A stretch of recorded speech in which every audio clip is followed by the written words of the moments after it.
Bonjour à tous, c'est Claire, bienvenue dans cette vidéo où je vais vous présenter le tarot Animal Totem qui a été réalisé par Lisa Robertson et illustré par Eugene Smith. Alors c'est un tarot qui arrive dans une boîte que je n'ai plus parce que la boîte elle est gigantesque, elle n'est pas très intéressante. Ce qui est intéressant, c'est l'énorme bouquin qui est fourni avec le tarot. Alors je le sors de la très jolie pochette que m'a fabriquée ma copine. Voilà. Alors voilà, le dos, des cartes, un format assez standard, une texture un peu comme le tarot des contes de fées. Donc c'est mat, ça fait pas, ça fait très papier en fait, très carton.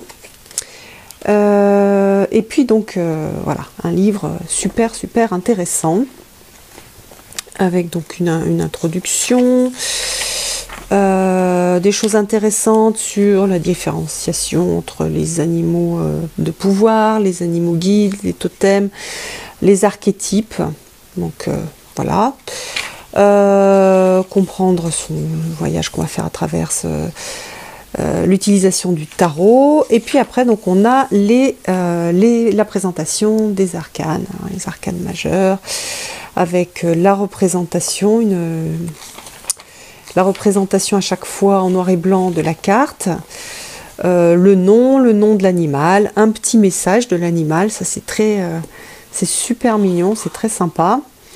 Après une petite explication de la carte et du lien en fait de l'animal avec la carte du tarot, et puis une interprétation pour chaque grand domaine de tirage, donc business, famille, santé, bien-être, et puis des questions. Ça c'est très bien fait, des questions quand on fait la carte du jour. J'aime bien en fait ce genre de présentation où la carte du jour amène des questions et un angle de réflexion, et à chaque fois une page pour prendre des notes. Voilà, donc ça permet par exemple à nous français de rajouter des choses, soit sur des traductions ou un petit résumé en français de ce qu'on a pu comprendre de la signification de la carte. Alors on a ça pour tous les arcanes majeurs, et puis après donc on arrive aux arcanes mineures, et puis on a exactement la même structure. Alors on a des animaux qui viennent un petit peu de tous les coins du globe, donc ça c'est intéressant. À la fin, on a comment explorer en fait son jeu, avec un premier tirage sur l'animal totem intérieur, un autre, les animaux totems intérieurs,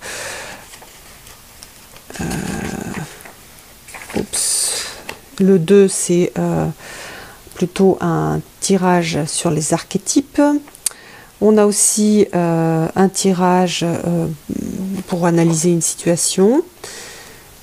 Voilà. Alors, maintenant je vais vous montrer un petit peu les cartes qui sont, que je trouve très jolies et assez expressives.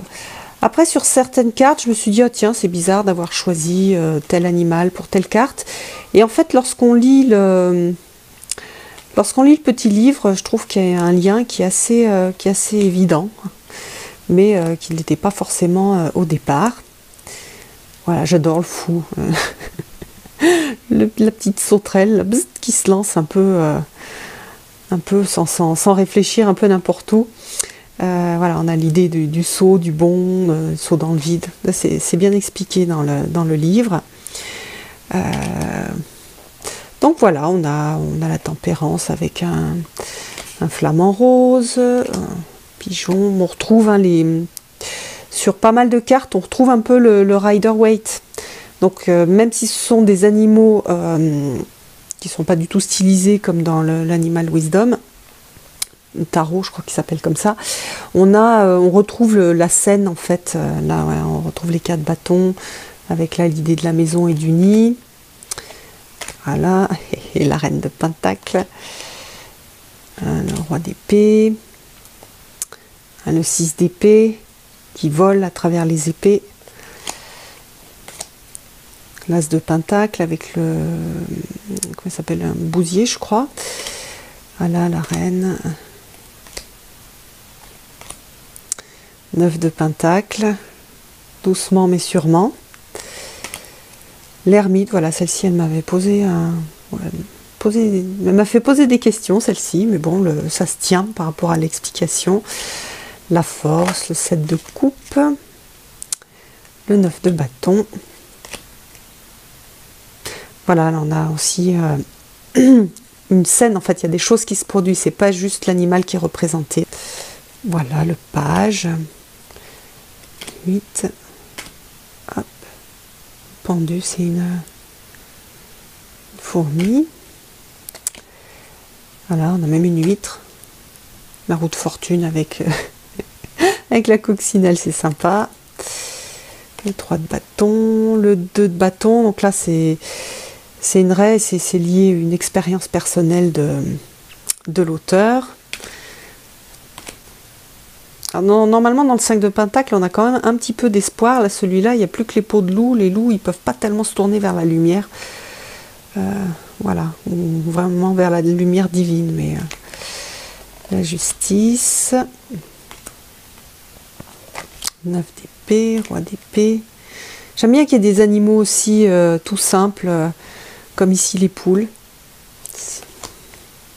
J'adore le 6 de coupe avec la loutre, ça fait partie des animaux avec lesquels je travaille, j'adore. Ça va très très bien à la loutre. La grande prêtresse qui est une araignée. Le magicien, un renard, donc on a vraiment l'idée du magicien mais du trickster, de celui qui joue des tours, avec l'idée d'être malin. Le hiérophante, on a un ours blanc. Papillon. Donc c'est sympa parce que ça fait un jeu qui permet de... Oh là on a les reines du Père Noël, c'est juste adorable. Par contre il y a quelque chose de dur avec le jugement, est-ce que vous avez été sage ou pas à Noël, et à voir est-ce que vous avez droit à un cadeau. Oui, donc je disais, on peut faire des tirages classiques de tarot, et puis on peut aussi travailler avec les animaux totems.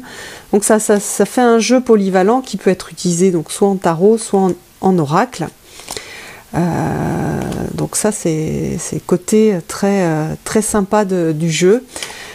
Moi j'aime bien parce qu'il est différent de l'autre que j'ai. D'ailleurs, il faudrait que je vous fasse une vidéo sur tous les jeux, sur les animaux que je peux avoir. Si jamais ça vous intéresse d'en choisir un, de voir un petit peu qu'est-ce qui existe en anglais, en français. Donc voilà.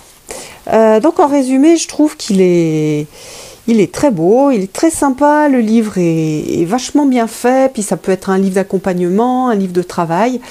J'aime bien enfin c'est tout bête, hein, mais la place pour pouvoir écrire, c'est à pouvoir prendre des notes, je trouve que c'est super intéressant. Voilà, on l'a pas, je crois qu'on l'a pas à chaque fois. Mais donc voilà, à des endroits on peut mettre des petites notes, on peut écrire des pensées personnelles. Bref, donc le livre est très bien fait, on a la représentation de la carte en grand, donc ça permet de tout de suite faire le lien avec la carte. Et puis il y a des tirages qui sont intéressants aussi. Donc en résumé, je trouve que c'est vraiment une belle réussite ce tarot. J'espère que ce tarot vous aura fait un petit peu rêver et puis je vous donne rendez-vous pour une prochaine vidéo. Bye bye!